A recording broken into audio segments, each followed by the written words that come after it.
sosialisasi pengguna tas belanja ramah lingkungan yang diselenggarakan oleh Presidium Pemuda Indonesia. Sebelumnya mari kita membacakan doa untuk keyakinan masing-masing. Semoga kita mendapatkan kelancaran dan keberkahan dari acara sosialisasi ini. Berdoa dimulai.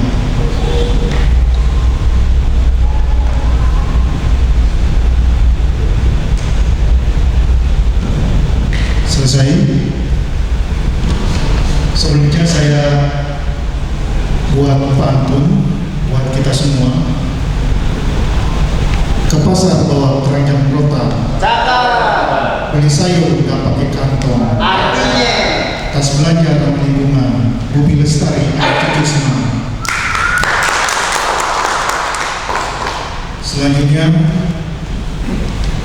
kepada peserta dan narasumber yang berdiri, kita menyanyikan lagu Indonesia Raya.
Lagu Mengheningkan Cipta dipimpin oleh Ketum PPI Bung Rudi Darmawanto sekaligus laporan panitia.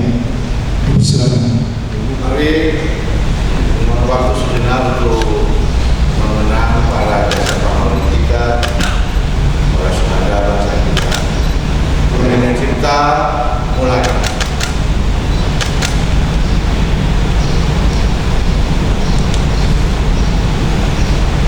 Selesai.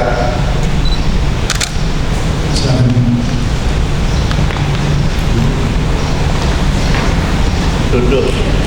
Hadirin dan narasumber silakan duduk.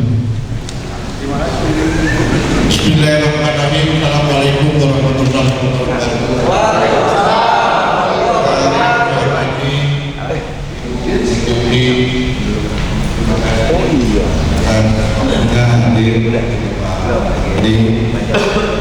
Hari ini saya memang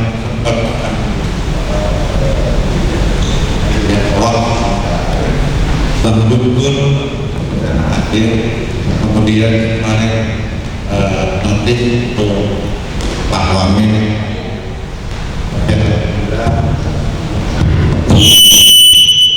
alhamdulillah Ibu yang hadir juga, ini kebanggaan kita untuk hari di sini.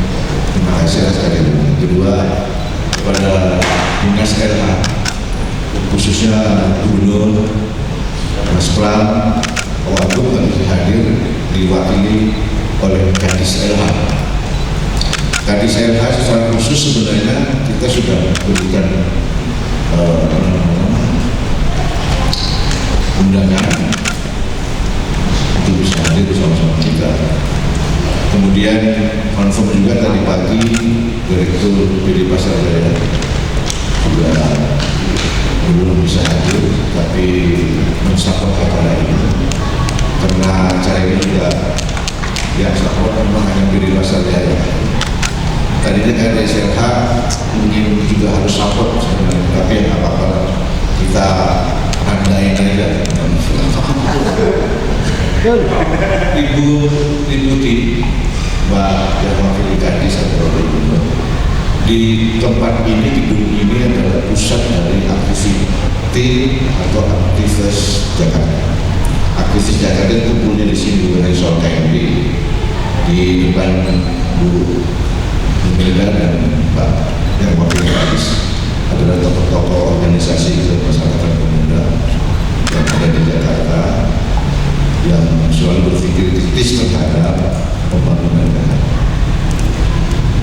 Terhormat juga narasumber Mas SDY, aktivis Jakarta juga, penulis sekaligus pengamat sosial. Kalau nulis tidak ada berhentinya, mau diajak ngomong apa kalau SDY pasti nulis.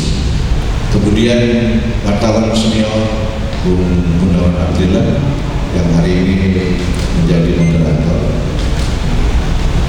Bu Emelda, di gedung inilah lahir Hayam Islam. Di gedung ini lahir Adias Sadaud. Di gedung ini juga lahir Bung Dias Nglopion Wamen. Di gedung ini juga lahir Ridho Sabana. Di gedung ini juga melahirkan Ariza Patria. Di gedung ini juga melahirkan Arif Rahman. Dan gedung ini banyak melahirkan tokoh-tokoh nasional. Ibu Imelda dan Bu atau Pak mewakili Kadis dan teman-teman sekalian, saya kira ini adalah pertemuan kita yang untuk kesekian kalinya. Tapi mohon izin Bu, maaf terlambat karena biasa aktivitas Jakarta kalau bangun memang jam 10, tapi sebentar lagi sudah confirm akan hadir 10. Tapi mudah-mudahan Ibu berkenan. Salam buat Pak Menteri, salam juga buat Kadis. Kalau di WA tolong suruh Jawa karena melakukan pelayanan itu penting, jadi harus dicontoh dengan cepat waktu. Jadi kalau WA saja salam pencet aja langsung itu dapat. Jadi kalau model-model pejabat yang seperti itu kita harus curigai bahwa ada pejabat yang memang kurang suka sama gubernur. Kita catat aja. Demikian acara hari ini, mudah-mudahan bisa berkenan. Kalau ada kekurangan mohon dimaklum. Kita akan arrange waktu satu season kedua. Kita siapkan makan siang hari ini, teman-teman. Jadi nggak usah makan siang di luar. Soal homeschool tenang ya, apa-apa. Pokoknya kalau di kita tuh ada waspada, walaupun sedikit pasti ada. Saya kira demikian. Terima kasih. Wassalamualaikum warahmatullahi wabarakatuh.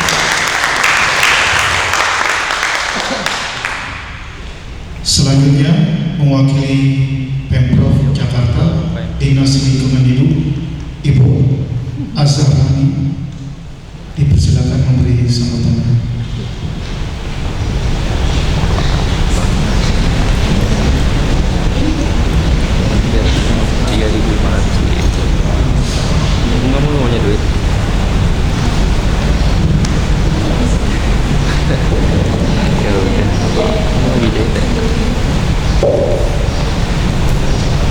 Lagi ngejahit. Iya. Bismillahirrahmanirrahim. Assalamualaikum warahmatullahi wabarakatuh. Izin Bapak Ibu sekalian, terima kasih atas waktunya.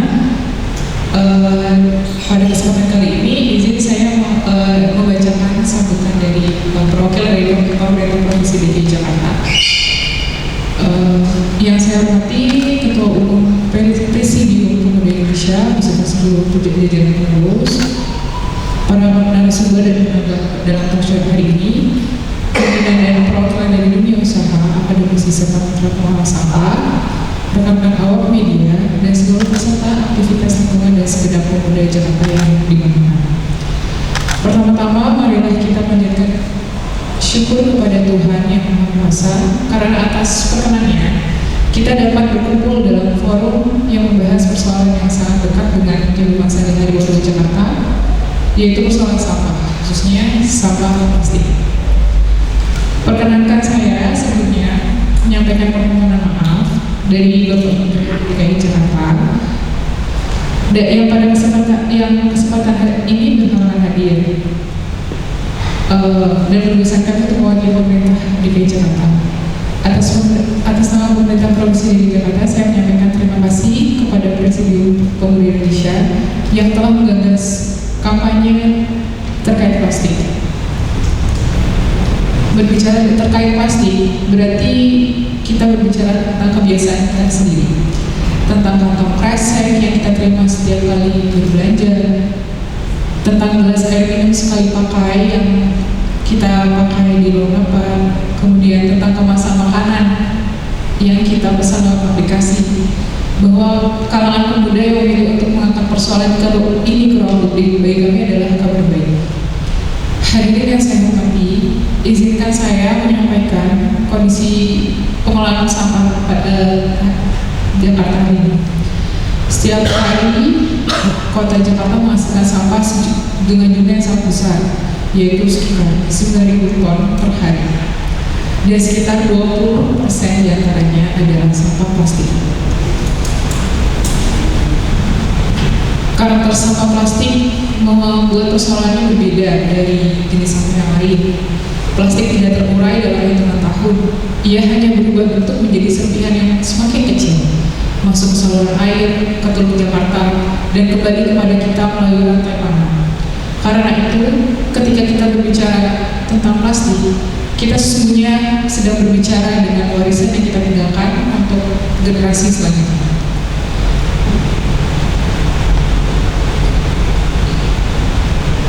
Jakarta juga telah menetapkan bahwa mulai 1 Agustus tidak ada lagi pendamping di TPA Bantar. Sesuai kebijakan yang telah ditetapkan, praktik pembuangan terbuka atau pendamping TPS Bantar dihentikan. Konsekuensinya lugas, sampah yang tidak terpilah dan tidak terolah tidak lagi memiliki tempat untuk sekedar ditumpuk. Inilah alasan mengapa forum pada hari ini sangat tepat. Hadirin yang saya hormati, pada pilar kebijakan, pemerintah Provinsi DKI Jakarta menempatkan pemilahan dari sumber sebagai tulang punggung dari seluruh sistem. Melalui instruksi Gubernur Nomor 5 Tahun 2026, seluruh warga, perkantoran, kawasan, dan pelaku usaha diwajibkan memilah sampah sejak dari sumbernya ke dalam 4 kategori. Yang pertama, sampah organik berwarna hijau, sampah anorganik wadah kuning, sampah berbahan berbahaya dan beracun pada wadah merah, serta residu pada wadah abu-abu. Instruksi tersebut kami jalankan melalui gerakan pemilahan dan pengolahan sampah dari sumber yang bekerja hingga tingkat rukun warga. Pada sisi hulu atau sisi sebelumnya, penanganan dilakukan melalui bank sampah, badan pengelola sampah tingkat RW, pengelola sampah organik dengan komposting dan budidaya maggot, serta pengoperasian TPS 3R.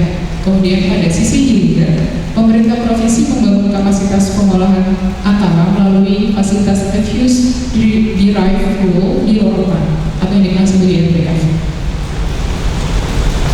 Kemudian di Bantar Gebang kami juga mengembangkan terkait fasilitas pengolahan sampah menjadi energi listrik atau PLTS. Khusus mengenai plastik, kebijakan pembatasan kantong plastik sekali pakai pada pusat perbelanjaan, toko swalayan, dan pasar rakyat telah berlaku di Jakarta melalui Peraturan Gubernur Nomor 142 Tahun 2019 tentang kantong belanja ramah lingkungan. Kami menyadari bahwa pergerakannya masih belum merata, terutama pada sektor usaha mikro dan pada layanan pesan antar berbasis aplikasi yang tumbuh sangat cepat. Ini adalah pekerjaan yang belum selesai dan kami terbuka atas masukan dari forum ini. Hadirin yang saya hormati, tema besar acara ini menyebut waste to energy sebagai solusi tata kelola sampah. Pengolahan sampah menjadi energi adalah instrumen. Ia berada pada urutan paling hampir terakhir dalam hierarki pengolahan sampah, setelah pencegahan, pengurangan, penggunaan kembali, dan daur ulang. Fasilitas pengolahan energi diperlukan karena kenyataannya selalu ada residu yang tidak dapat didaur ulang, dan residu itu harus ditangani dengan cara yang lebih baik daripada kita terlupa. Namun, keberadaan fasilitas tersebut tidak boleh dipahami sebagai izin untuk terus memproduksi sampah plastik. Plastik memiliki nilai kalori yang tinggi, tetapi plastik juga memiliki nilai ekonomi yang tinggi apabila didaur ulang. Membakar plastik sesungguhnya masih dapat didaur ulang. Membakar plastik yang sesungguhnya masih dapat didaur ulang berarti membakar nilai ekonomi yang seharusnya dinikmati oleh pengepul, bank sampah, dan industri daur ulang. Di samping itu, teknologi pemulihan energi menuntut kualitas umpan yang stabil dan bersih dari bahan berbahaya. Kualitas umpan itu hanya dapat dicapai jika pemilahan di hulu benar-benar berjalan. Karena itu, kesimpulannya sederhana, waste to energy adalah bagian dari solusi, bukan keseluruhan.